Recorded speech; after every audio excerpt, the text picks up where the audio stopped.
এই যে ভুলটা তোমরা করো আর কি, এই 6টা এখানে না, এখান থেকে এখানে পর্যন্ত তোমার দিতে হবে এই 6টা।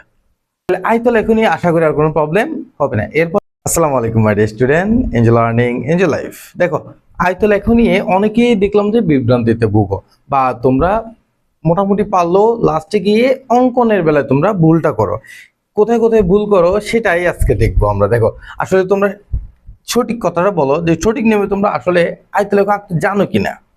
জানলে আলহামদুলিল্লাহ, তবুও তোমরা একটু মিলাই দেখো আসলে আমার সাথে যে তোমরা আসলেই জানো কিনা। না জানলে একদম সঠিক নিয়মে, বিশুদ্ধ নিয়মে তুমি আয়তলেখ অঙ্কনটা শিখে নাও, যেন আর ভুল না হয়, পরীক্ষার হলে গিয়ে যেন আর আফসোস করতে না হয়। দেখো প্রথমে তোমার এই আয়তলেখ আঁকার জন্য তোমার প্রশ্নে এটা দেওয়া থাকবে, এবং তোমার যে কাজটা করতে হবে, তোমার খাতায় এরকম একটা সারণী আঁকতে হবে, এবং তোমার গ্রাফ লাগবে। এই দুইটা জিনিস তোমার লাগবে, আর এটা প্রশ্নে দেওয়া থাকবে। আরেকটা জিনিস লাগবে, তুমি লাস্টে বর্ণনা দিবে, ব্যাখ্যাটা আমি লাস্টে দিয়ে দিচ্ছি কিভাবে বর্ণনা দিতে হবে। সংক্ষিপ্ত বিবরণ সহ যেহেতু বলে, আমরা সংক্ষিপ্ত বিবরণ দিব। এখন দেখো প্রথমে এখানে শ্রেণীব্যাপ্তি, অবিচ্ছিন্ন শ্রেণীসীমা, গণসংখ্যা। আগে আমার জানতে হবে আমার আয়তলেখ আঁকার জন্য কি কি প্রয়োজন। তার মধ্যে একটা হচ্ছে যে অবিচ্ছিন্ন শ্রেণীসীমা। কেন অবিচ্ছিন্ন শ্রেণীসীমা? আয়তলেখের স্তম্ভগুলো একটার সাথে একটা লেগে লেগে থাকে, আলাদা আলাদা না। এই জন্য আমাদের অবিচ্ছিন্ন শ্রেণীসীমা প্রয়োজন হয়। তো শ্রেণীব্যাপ্তিটা আমাদের দেওয়াই থাকে এখানে, এই যে দেওয়া আছে 30 থেকে 35, 30 থেকে 35, 30 থেকে 35, তারপর হচ্ছে 36 থেকে 41, 36 থেকে 41, তারপর হচ্ছে 42 থেকে, ও স্যার কোথায় লিখতেছি আমি, তারপর হচ্ছে 42 থেকে 47, তারপর 48 থেকে 53, 54 থেকে 59, তারপর হচ্ছে 60 থেকে 65। এই 1 2 3 4 5 6, 1 2 3 4 5 6, 6টা আছে আমাদের। তাহলে এই যে এগুলো আমাদের কি প্রয়োজন। এখন দেখো অবিচ্ছিন্ন শ্রেণীসীমা কি বলে, আমি গণসংখ্যা লিখে ফেলি 3 10 18 25 8 6, 3 10 18 25 8 6, এগুলো আমাদের দেওয়া থাকে। এই মাঝখানেরটা আমাদের কি করতে হবে, নির্ণয় করতে। অবিচ্ছিন্ন শ্রেণীসীমা একদম সহজ নিয়মে বুঝে দিচ্ছি, জীবনেও আর ভুল হবে না। প্রথমেই তুমি যে কাজটা করবা, এই যে নিচে যেগুলো আছে এটা প্রথমে দেখো 30 না, 30 থেকে 0.5 কমাই নিবা তুমি, 0.5 কমাই নিলে কত হয়, 29.5, 29.5, অর্থাৎ 29.5। এরপর যে কাজটা করবা, এটা থেকে 0.5 বাড়ায় দিবা এই শ্রেণীব্যাপ্তি থেকে। এরপরের গুলো সহজ, দেখো 35.5। এরপর যে কাজটা করবো 35.5 আবার এখানে লিখে দিবা 35.5। এখন দেখবো অবিচ্ছিন্ন শ্রেণীসীমা হয়ে গেছে, মানে এটা এখানেও আছে এখানেও আছে, মানে অবিচ্ছিন্ন হয়েছে এখন। তারপর এটা কি হবে 41.5, 41.5, তারপর হচ্ছে 41.5, এটা আবার লিখবে এখানে। তারপর হচ্ছে এখানে কত 47.5, ঠিক আছে, 47.5টা আবার লিখবে এখানে, ঠিক আছে। আবার এখানে কি লিখবো 48.5, 48.5, ও সরি 47 না, 48 না,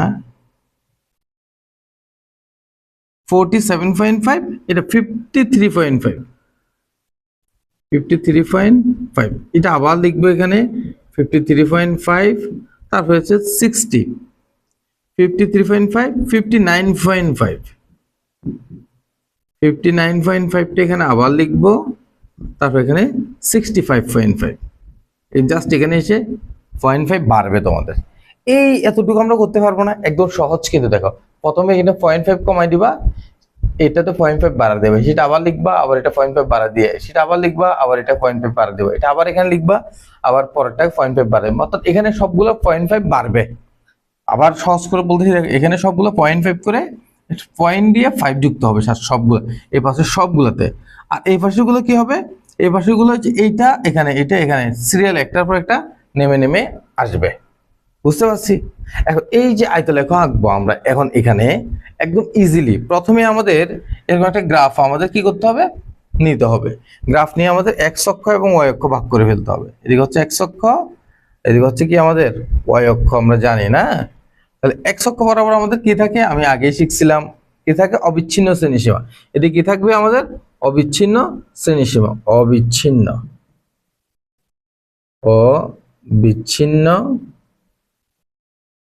শ্রেণী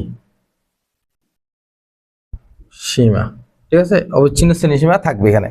এরপরে আমরা যে কাজটা করব, এই যে মূল বিন্দু থেকে কিছু অংশ আমরা ভাঙা অংশ দিয়ে দিব, কিছু অংশ আমরা কি দিব, ভাঙা অংশ। কেন দিব, কারণ এই যে এখানে আমাদের সংখ্যা শুরু হচ্ছে 30 থেকে, বা আমি ধরলাম 30.29.5 থেকে, এর মাঝখানে তো আর কোনো সংখ্যা আমাদের নাই। তাহলে এই শ্রেণীটা কত, 29.5 থেকে 35.5। তোমরা এখানে যে ভুলটা করো, এখন এখানে আসলে এখন দেখবা তোমরা 29.5, ঠিক আছে, এক ঘর নিবো আমরা, প্রতি 5 ঘরকে শ্রেণী ব্যবধান ধরে আমরা করব, প্রতি 5 ঘরকে শ্রেণী ব্যবধান ধরে 29.5। তাহলে এখানে হবে কত, 35.5। কত হবে, 35.5।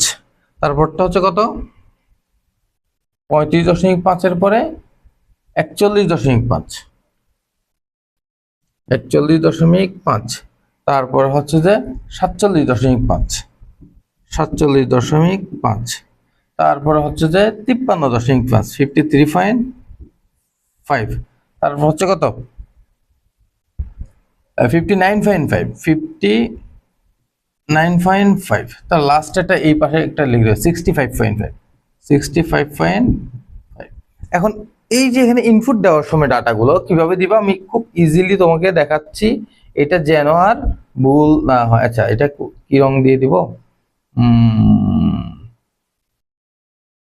এটা দিয়ে দিই, এটা ভালো দেখা যাবে না, এটা না, গোলাপিটা দিই, ভালো দেখা যাবে। দেখো সহজ করবে, এদিকে আবার লিখবো আমরা কত, 5, 10, 15, 20, 25। সর্বোচ্চ সংখ্যা পর্যন্ত আছে কিনা দেখুন, 25 সর্বোচ্চ সংখ্যা। যদি 30 থাকে আমার আরো একবার ভাড়াই 30 পর্যন্ত নিতে হবে। এখন ভালো করে আমি যেটা বুঝাতে চাচ্ছি এখন সেটার পালা। প্রথমে দেখো আমার কি আছে, 29.5 থেকে 35.5। তোমরা এই যে বিন্দু দেওয়ার সময় যে ভুলটা করো সেটা যেন না করো, সেটার জন্য আমি এখন দেখাচ্ছি। তাহলে কত আছে, 3 না, এই 1 2 3, ছোট ছোট ছোট করো, 3, কত কত 3। একটা বিন্দু এখানে দিছি না, আমার সেম একই সাথে একটা বিন্দু এখানে দিয়ে দিতে হবে, বুঝছি কিনা? এই কাজটা তোমার করতে হবে, এই কাজটা তোমার জানতে হবে যে একটা বিন্দু যে বরাবর দিলাম, 35.5 বরাবর আর একটা বিন্দু দিয়ে দিতে হবে।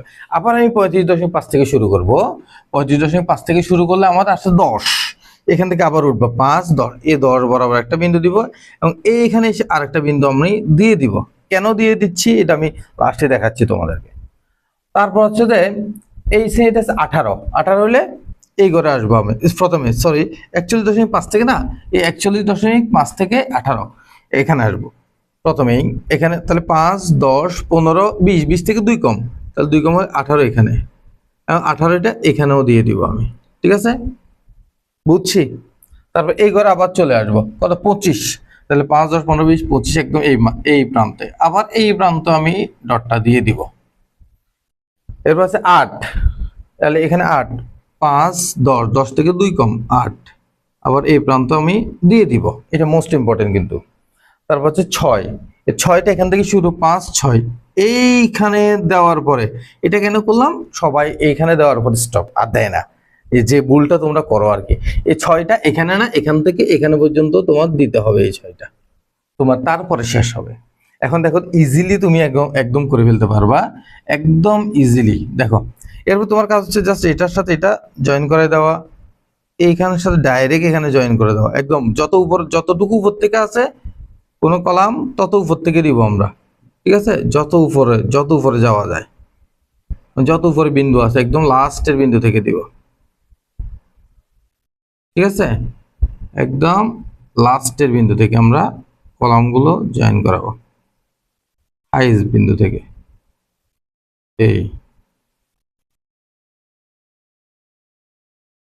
এই এরপরে যে কাজটা করবা তুমি, এখান থেকে এই যে এটার সাথে যে ডাবল বিন্দু আমরা টানছিলাম, ডাবল ডাবল গুলো যুক্ত করে দিবা, এটার সাথে এইটা, এটার সাথে এইটা, এটার সাথে এইটা, এটার সাথে এইটা, এটার সাথে এইটা, আর কোনোদিন ভুল হবে? আয়ত লেখো, আশা করি তার ভুল হওয়ার কথা না। এটা তারপরে তোমরা একটা কাজ করো এখানে, যেটা হচ্ছে যে না করলেও চলে, না করলেও চলে, তোমরা এটাকে এভাবে করে শ্যাডো করে দাও, ঠিক না? শ্যাডো, সেটা একদিক থেকে এভাবে এভাবে করে আসো তোমরা। হ্যাঁ, এটা সুন্দর করলে, না করলেও কোনো প্রবলেম আশা করি নাই, ঠিক আছে? এইভাবে, ঠিক না? কোন অংশটুকু তোমার কাভারেজ হয়েছে সেটা দেখানো আর কি অ্যাকচুয়ালি, ঠিক আছে? এই কিভাবে করতেছে আমি দেখো, স্টাইলি করবা, বাইরে যেন না যায়। যে আমার এখানে একটু বাইরে চলে গেল না, বাইরে যেন না যায়, কেমন? বাইরে যেন না যায়, ইটস বুঝছি কিনা? তাহলে আয়তল এখনই আশা করি আর কোনো প্রবলেম হবে না। এরপরে তোমরা দেখো ব্যাখ্যাটা আমি দিয়ে দিচ্ছি এখানে। Okay, best of luck, enjoy learning, enjoy life.